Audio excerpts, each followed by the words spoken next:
నమస్తే మిత్రమా. ఈరోజు మనం కర్మ అంటే ఏమిటి, కర్మ గురించి శ్రీకృష్ణ పరమాత్ముడు మహాభారతంలో ఒకానొక సందర్భంలో జరిగిన సంఘటనలో ఒక నిజం చెప్పారు. అది ఎవరితో చెప్పారు, దాని తర్వాత కర్మ ఎలా పనిచేస్తుంది, వీటి గురించి తెలుసుకుందాం మిత్రమా.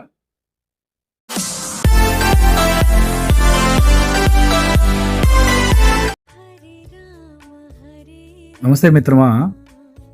ఈరోజు మనం కర్మ అంటే ఏమిటి, శ్రీకృష్ణ పరమాత్ముడు ఈ కర్మ గురించి చెప్పిన నిజం ఏమిటి, ఎవరికి చెప్పారు, ఏ సందర్భంలో చెప్పారు అనేది తెలుసుకుందాం మిత్రమా. మిత్రమా, చేతలు మన ఇష్టానుసారం, ఫలితాలు మాత్రం కర్మానుసారం. ఒక్కలా చెప్పాలి అంటే పరీక్ష ఫలితాలు లాంటివి. ఎంత బాగా చదివితే అంత చక్కటి మార్కులు, మార్కులకు తగ్గ ర్యాంకు, ర్యాంకు తగ్గ చక్కని జీతంతో కూడిన ఉద్యోగం, ఆ ఉద్యోగంతో ఆనందకరమైన జీవితం. అలాగే ఎంత బాగా చక్కగా పవిత్రమైన ఆలోచనలతో స్వచ్ఛమైన మనసుతో మన ప్రవర్తన ఉంటే అంత చక్కటి కర్మలు, ఆ కర్మలకు తగ్గ ఆనందకరమైన జీవితం. కాలం ఏ సన్నివేశాన్ని మర్చిపోదు, కర్మ రూపంలో గుర్తు చేస్తూనే ఉంటుంది.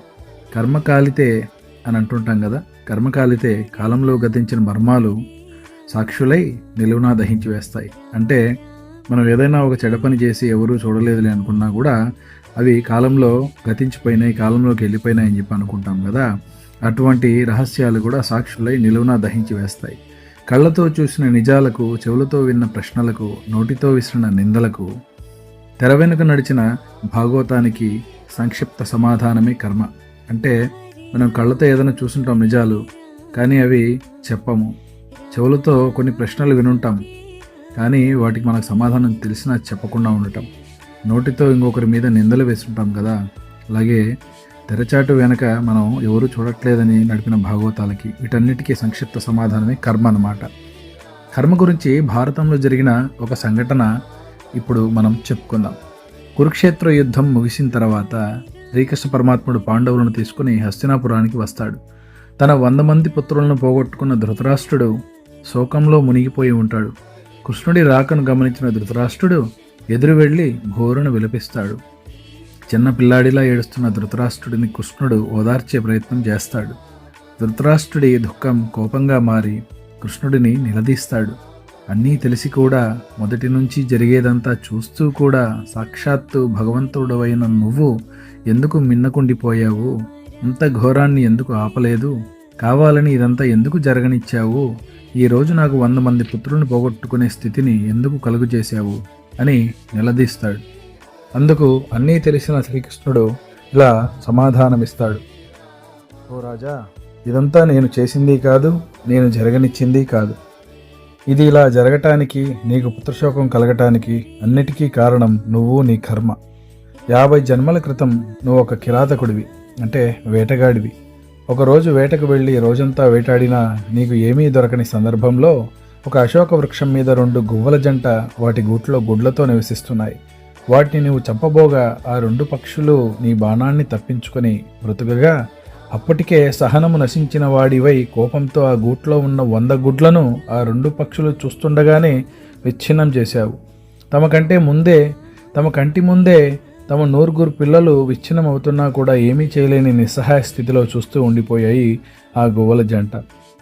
ఆ పక్షుల గర్భశోకం దుష్కర్మగా నిన్ను వదలక వెంటాడి ఈ జన్మలో నిన్ను ఆ పాపము నుండి విముక్తుడిని చేసి కర్మబంధం నుండి విడిపించింది. నువ్వు ఎన్ని జన్మలెత్తినా, ఎక్కడ ఉన్నా, ఎవరు నిన్ను ఉపేక్షించినా, ఎవరు నిన్ను శిక్షించలేకపోయినా నీ కర్మ నిన్ను తప్పక వెంటాడుతుంది. వదలక వెంటాడి ఆ కర్మఫలాన్ని అనుభవింపజేస్తుంది. కర్మ నుండి ఎవ్వరూ తప్పించుకోలేరు అని అంటారు శ్రీకృష్ణ పరమాత్ముడు. ధృతరాష్ట్రుడు సమాధానపడ్డట్టు అనిపించినా మళ్ళీ శ్రీకృష్ణుడిని తిరిగి ప్రశ్నిస్తాడు.